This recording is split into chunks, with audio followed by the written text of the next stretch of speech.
Hello dear student, स्वागत है आप सभी का बायो रूट्स में। आज हम डिस्कस कर रहे हैं एक्शन पोटेंशियल के टॉपिक को with this hope that you all are doing well in your study. और शुरू करते हैं अपना आज का video lecture. But before starting the lecture मैं आपको सजेस्ट करूंगा कि आई बटन पर जो आपको दो वीडियो का नोटिफिकेशन आ रहा है, आप उन दोनों को पहले जरूर देखें, तब आप इस वीडियो पे आए, ताकि आपको ज्यादा बेहतर तरीके से एक्शन पोटेंशियल समझ आए। तो विदाउट वेस्टिंग टाइम हम अपनी बात वहीं से शुरू करेंगे जहां से हमने लास्ट लेक्चर को खत्म की थी। तो एक एक्शन पोटेंशियल में हमने ये बताया है कि जो हमारा एक चैनल है वो किस तरह का होता है। देखो, चैनल के अंदर दो गेट होते हैं। एक गेट होता है इसका एक्टिवेशन गेट और एक गेट होता है इनएक्टिवेशन गेट, जो कि हम इस तरीके से यहाँ पे ड्रॉ कर रखे हैं। ठीक है। अब जब कभी भी एक्सोन मेम्ब्रेन अपने रेस्टिंग पोटेंशियल पर होती है, यानी कि अपने -70 मिलीवोल्ट पर होती है, इसके दोनों चैनल कौन कौन से दोनों चैनल, सोडियम वोल्टेज गेटेड और पोटेशियम वोल्टेज गेटेड चैनल, ये दोनों कौन से चैनल हैं, वोल्टेज गेटेड चैनल हैं। ये दोनों किस स्टेट में होते हैं, रेस्टिंग स्टेट में होते हैं। इस समय ये जो स्टेट है ये कहलाती है इनकी रेस्टिंग स्टेट। ठीक है ना, ये कैसी स्टेट है, रेस्टिंग चैनल्स हैं। तो रेस्टिंग चैनल्स में इनएक्टिवेशन गेट ओपन होता है और एक्टिवेशन गेट क्लोज होता है, जैसा कि आप यहां देख सकते हो। हमें किसी को भी अगर एक्टिवेट करना है, उसका एक्टिवेशन गेट खोलने की जरूरत है, वो चैनल ओपन हो जाएगा। अब अगर मेम्ब्रेन के अंदर एक सब थ्रेशोल्ड स्टिमुलस दिया जाए तो ये मेम्ब्रेन नहीं हो पाएगी -55 माइक्रोवोल्ट तक के अपने पोटेंशियल तक नहीं पहुंच पाएगी। That is why sodium voltage gated channel open नहीं होते, पोटेंशियल तो क्लोज रहेंगे ही रहेंगे यहाँ पर।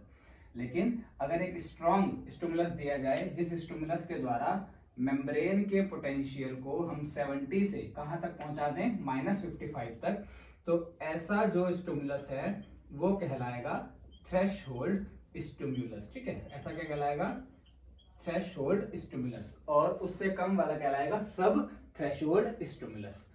तो इससे ये बात समझ आती है, any sub threshold stimulus can not depolarize the membrane of nerves. ठीक है, and only the threshold stimulus is able to depolarize the membrane of nerve. कैसे, जैसे ही थ्रेशोल्ड स्टिमुलस आएगा, हमारे सोडियम वोल्टेज गेटेड चैनल किस स्टेट में आ जाएंगे, एक्टिव स्टेट में।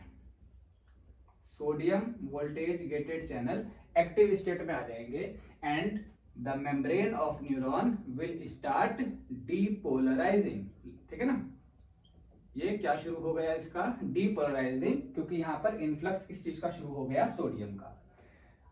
अब on reaching +35 millivolt sodium voltage gated channel में एक चेंज आया, इनका इनएक्टिवेशन गेट क्लोज हो गया। ठीक है, एक्टिवेशन गेट अभी भी खुला है, लेकिन अब क्लोज कौन सा हुआ है, इनएक्टिवेशन गेट।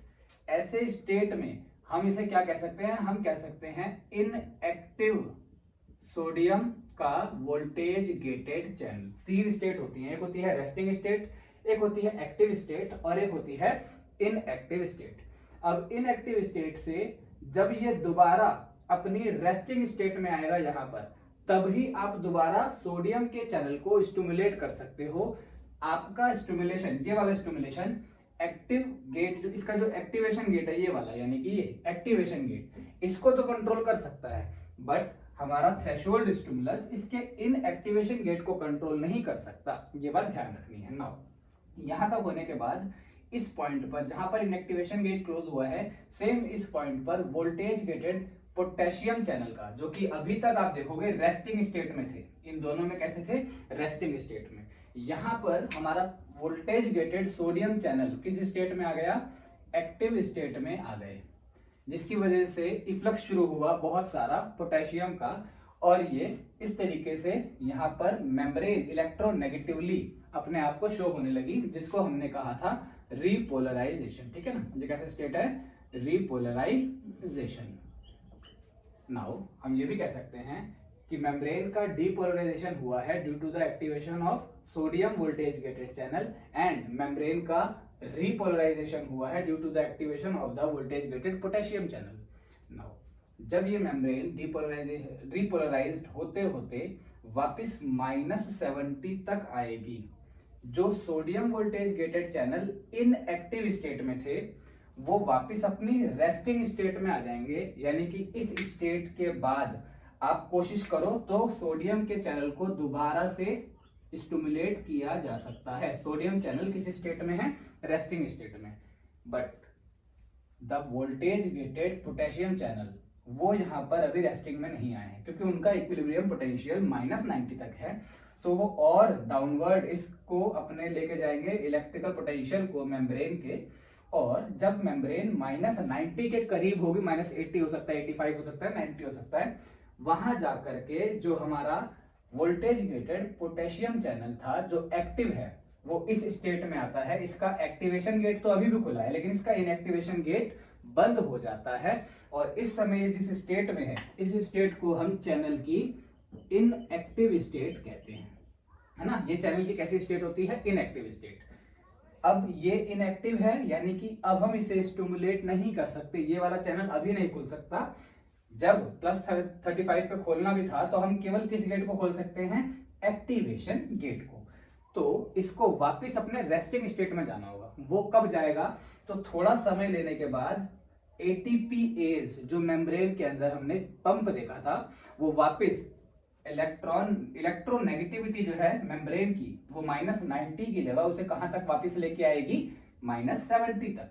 और ऐसा होने पर जो हमारे पोटेशियम के चैनल हैं वो अगेन किस स्टेट में आ जाएंगे? रेस्टिंग स्टेट में आ जाएंगे। और इस तरह से हमारा एक बना एक्शन पोटेंशियल। नाउ कुछ छोटी मोटी बातें एक दो और हमें ध्यान रखनी है। देखो, जब कभी भी एक यहाँ पर हमारा एक्शन पोटेंशियल बन रहा है, जरूरी नहीं है कि हर बार मेम्ब्रेन हाइपर पोलराइज्ड हो, जो कि हमें पता है ये वाला जो रीजन है इसे हमने क्या कहा था? Hyper polarisation. मेम्ब्रेन का -70 से भी ज्यादा नीचे चले जाना क्या कहलाया था? Hyperpolarization. Depolarization, repolarization and hyperpolarization. अब जरूरी नहीं है कि हर बार इस तरीके से एक हाइपर पोलराइजेशन की स्टेट बने, लेकिन टिपिकली हम ये दोनों तरह के मतलब कंबाइन देख रहे हैं कि ऐसा हो सकता है। दैट इज व्हाई हमने इसको यहाँ पे ऐसा कहा।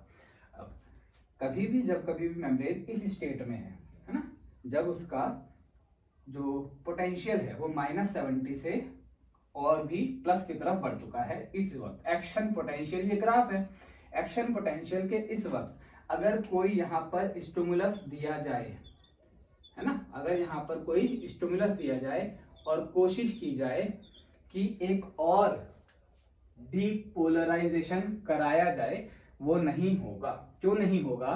क्योंकि आप मैक्सिमम कितना डीपोलराइजेशन करा सकते हो, ये तो इस बात पे निर्भर करता है कि आप उस मेम्ब्रेन के अंदर कितना कैटायन इनफ्लक्स कर सकते हो। कैटायन इनफ्लक्स की जो जिम्मेदारी है वो है सोडियम के वोल्टेज गेटेड चैनल पे। वो ऑलरेडी इस फेज में तो सारे एक्टिव ही हैं। अब आप कहें अगर इस फेज में, तो इस फेज में वो एक्टिव भले ना हो, वो इनएक्टिव है, लेकिन हम उन्हें स्टिमुलेट नहीं कर सकते क्योंकि वो इनएक्टिव स्टेट में फंसे हुए हैं, उनका इनएक्टिवेशन गेट क्लोज है। तो during the formation of one action potential, यहां से लेकर के यहां तक हम ये कह रहे हैं कि इस वक्त तक क्या नहीं किया जा सकता? कोई दूसरा स्टिमुलस जनरेट नहीं किया जा सकता। ऐसे पीरियड को कहते हैं रिफ्रैक्टरी पीरियड। मैं यहाँ पे लिख देता हूं, ये जो टाइम है हमारा, ये समय कैसा है? ये समय होता है absolute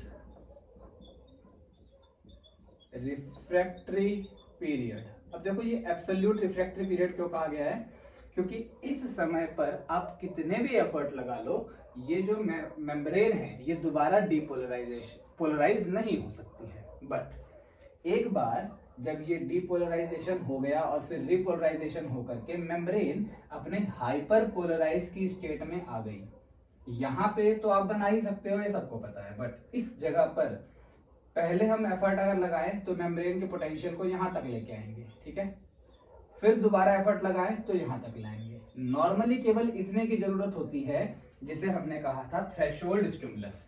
but with some little extra effort, अगर हम ये एक्स्ट्रा एफर्ट और दे दें तो यहां से पोटेंशियल को, मेम्ब्रेन के रेस्टिंग पोटेंशियल जो इस समय यहाँ पर हाइपर पोलराइज हो चुका है, उसे यहां से हम ड्रैग करके ला सकते हैं कहां पर? -55 मिलीवोल्ट तक। और इस जगह पर हम एक स्टिमुलस जनरेट कर सकते हैं यहाँ पर। तो इस पीरियड में जब मेम्ब्रेन अगर हाइपरपोलराइज्ड है, अगर हमें उस वक्त क्या बनाना है, कोई एक स्टिमुलस जनरेट करना है, ये पॉसिबल तो है लेकिन इसमें एफर्ट ज्यादा लगेंगे किसी नॉर्मल स्टिमुलस को बनाने की तुलना में।